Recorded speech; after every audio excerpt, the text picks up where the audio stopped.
Дондгов аймгийн засаг даргын тамгын газар. Дэлхийн эрүүл мэндийн байгууллага, за тэгээд Монгол үйл ажиллагаа явуулж байгаа нэгдсэн үндэсний байгууллагын хүүхдийн сан, Боосын, Жака байгууллагын дэргэд бас байдаг өсний өндөрс.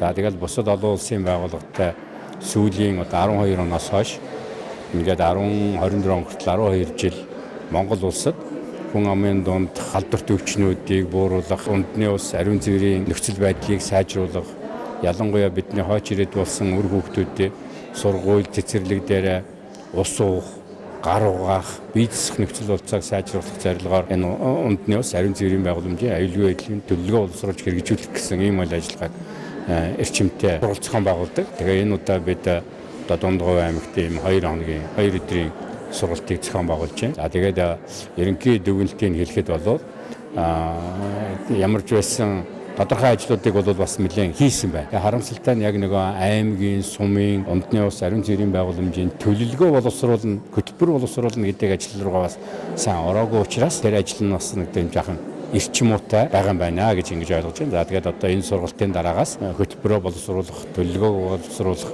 энэ ажлаа хийгээд эхлэх юм бол заавал одоо нэг том хөрөнгө шаардаад суугаад байх биш.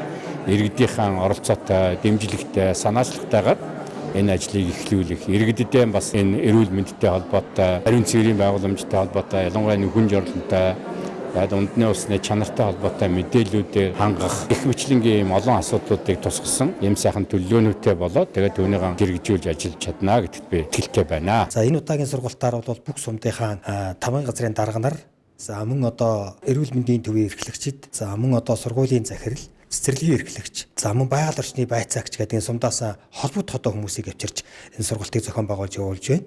За манай аймгийн хувьд бол бид нар одоо 22 онд хийсэн судалгаа байгаа. За энэ судалгаагаар бол бүх одоо сумдынхаа энэ унтны усыг хэр одоо унтандаа нийцэж байна вэ? Стандартад нийцэж байна уу гэдэг дээр судалгаа хийлгэсэн. За энд бол зарим сумдын хувьд бол бас нэлээд хүнд гарсан байгаа. Тал дээр бол тодорхой арга хэмжээнүүдийг авахаар сумдад одоо энэ тайлан хүргүүлсэн.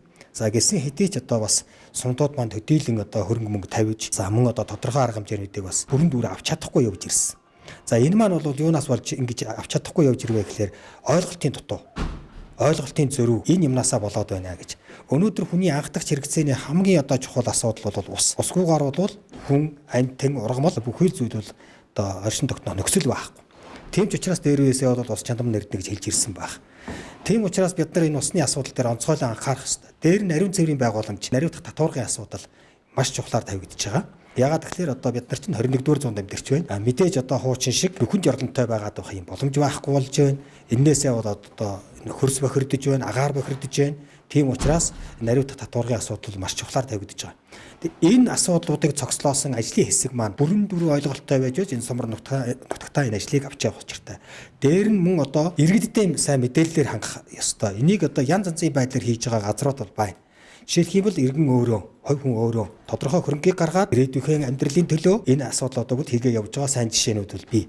Тийм учраас эдгээрийг бол бид нар маш сайн сурчлах, ойлгуулах, нийтээрээ хамтарч ажиллах, ундны ус маань цэвэр байж бид нар эрүүл байх юм. За ариун татваргатай байж энэ хөрс бохирдохгүй мөн эрүүл байх юм гэдэг. Энэ маань бол ариун цэвэр эрүүл авахын талаасаа бол маш чухал ийм асуудал явж байгаамаа. Тийм учраас өнөөдөр бид нар ажлын хэсэг дээр бас ярилцаж байна. Ажлын хэсгийг шижил зохион байгуулахаар өчигдөр одоо багш нартайгаа аймгийн засаг даргатай уулзаж бас тохиролцоод ингээ явж байна. Ялангуяа одоо сумдын хувьд тамгын газрын дарга нараар нь ахлуулъя. За аймгийн хувьд ч гэсэн ялгаагүй ер нь тамгын газрын дараагаар ахлуулах нь бас зүйтэй юм аа. Энэ нь тийм учраас сумдын тамгын газрын дарга нар ахлуулаа. За холбогдох одоо сая энэ сургалтанд суусан хүмүүс оролцсон. Дээр нь албан бус дасан тушийн боловсрол гэж байдаг. За энэ одоо чиглэлээр ажил хариуцж байгаа хүмүүс оролцсон, мачтаас оролцсон. За мөн одоо тэнд эмэгтэйчүүд, ахмад, залуучуудын байгууллагуудаас байгаа тэдний одоо бүрэлдэхүүнээр оролцсон ийм ажлын хэсгийг бол байгуулж энэ ажилд орно. За 6 сарын 1 гэхэд ер нь бол төлөвлөгөөг боловсруулж гаргаж дуусгасан байх ёстой гэсэн ийм чиглэлээр бол өнөөдрийн сургалтад бол явагдаж байна. Үр дүн нь бол төлөвлөгөөтэй болсон байна. Дээр нь төлөвлөгөөний хэрэгжилт цаашаа хэрэгжээд явах ийм одоо бүрэн боломж бүрдэх юм аа гэж үзэж байгаа. Энэ сургалтанд одоо 2 хоногийн сургалтанд бас ингээм амжилттай хамрагдлаа. Энэ сургалтанд хамрагдсанараа манай сум бол ерөнхийдөө кальц магний ихтэй, хатуулга ихтэй, дээрээс нь ингээм бохирдол ундны усны машинлэгэнд гарсан. Тэгэхээр хамгийн түрүүнд эхлээд хүн ам ингээд төвлөрсөн хүн ам ундандаа хэрэглэдэг ундны усыг бол одоо тэр цэвэршүүлэх тал дээр одоо иргэдтэй болон шийдвэр гаргагч нарт одоо нөлөөлөхтэй. Дээрээс нь унтны усны их үүсвэрийг хамгаалах одоо тэр хашаа хийх, за цэвэршүүлэх төхөөрөмж тавих гэх мэтлэнгээр одоо шийдвэр гаргагч нарт нөлөөлөх юм байна. Хоёрдугаарт иргэдтэй болоод ирэхээр зориултыг унтны усны сав суулгыг хэрэглэх тал дээр иргэдэд одоо нөлөөллийн ажил хийх хэрэгтэй юм байна. Ариутгал халдвар гүйтгэлийн цаг тухайд нь хэлэх хэрэгтэй юм байна. Магадгүй бид нар ингэж сайжруулсан ариун цэврийн байгууламжийг шинжилснээр унтны усаа яг зориултын дагуу шүүж цэвэрсүүлж хэрэгснээр дээрэс нь унтны усныхаа сав суулгыг одоо яг зохистой хэрэгснээр магадгүй нөгөө Дундгой аймаг гэж бол улсын хэмжээнд бол дундаж наслалтаар тэргүүлдэг аймаг шүү дээ. Тэгэхээр энэ наслалтыг бол бид нар ахиулах юм боломжтой юм байна гэдэг бас эмч хүнийхээ хувьд харж байна. Сургуульд бол ер нь бол яг бидний амьдралд маш хэрэгтэйгээр ийм сургуульцхан байгуулагдлаа. Тэгэхээр хамгийн ихний ээлжинд бол бид нар бол сум дээр очиод бол иргэд хүүхд багчууд руугаа чиглэсэн нөлөөллийн аян сургалтыг зохион байгуулна. Ус ариун цэврийн байгууламжийн талаар бол бас яригдлаа. Манай сум бол 2014 онд бол МОН 13 төслийн хүрээнд бол 715 сая төгрөгийн хөрөнгө оруулалтаар цэвэрлэх байгууламж ариутгал татваргын одоо байгууламж бол ашиглалтанд орсон. Тэгээ энэ сургалт маань бол ерөөсөө л инженерийн шугам сүлжээтэй энэ рүү чиглэсэн бүх сумдыг бол инженерийн шугам сүлжээд холбогдох.